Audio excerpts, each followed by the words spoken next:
Hello, എത്തിയോ? എത്തി. നിന്റെ മിസ് കോൾ കാണാഞ്ഞപ്പോൾ ഞാൻ കരുതി ഇനി വിളിക്കില്ലായിരിക്കുമെന്ന് അർജുൻ പറഞ്ഞു. പോടാ, അതെൻ്റെ കയ്യിൽ ബാലൻസ് ഇല്ലാത്തതുകൊണ്ടാണ്. ഇത് തന്നെ ഇപ്പോൾ നിന്നെ വിളിക്കാൻ വേണ്ടി 19 രൂപയ്ക്കുള്ള റീചാർജ് ചെയ്താണ്. അതിപ്പോൾ കട്ടാവും എന്ന് വരുൺ പറഞ്ഞു. ഇത് കേട്ടപ്പോൾ അർജുൻ എന്തോ ഒരു കുളിര് തോന്നി. വേറെ എന്താ പറ. അവരങ്ങനെ എന്തൊക്കെയോ പറഞ്ഞുകൊണ്ടിരുന്നപ്പോൾ പെട്ടെന്ന് കോൾ കട്ടായി. അപ്പോൾ അർജുൻ വീണ്ടും അങ്ങോട്ട് വിളിച്ചു. എന്തു പറ്റി വരുൺ? ബാലൻസ് തീർന്നടാ. റീചാർജ് ചെയ്യാൻ കാശൊന്നുമില്ല. വീട്ടിൽ നിന്ന് കാശൊക്കെ കിട്ടുന്നത് വളരെ കുറവാണ്.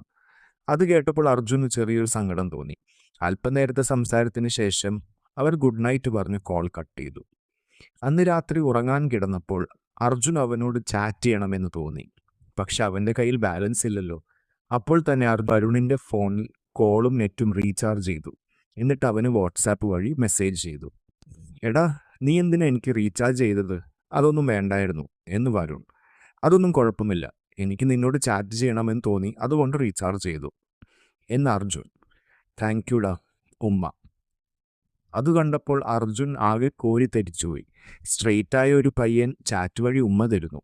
അർജുൻ അവസരം മുതലെടുത്തു. ഉമ്മ തന്ന പോലെ അത് എവിടെയാണ് തന്നത് എന്നുകൂടി പറയണം. വരുൺ, നിനക്ക് എവിടെയാ വേണ്ടത്? അർജുൻ, അത് ഞാൻ പറയില്ല, നീ പറ.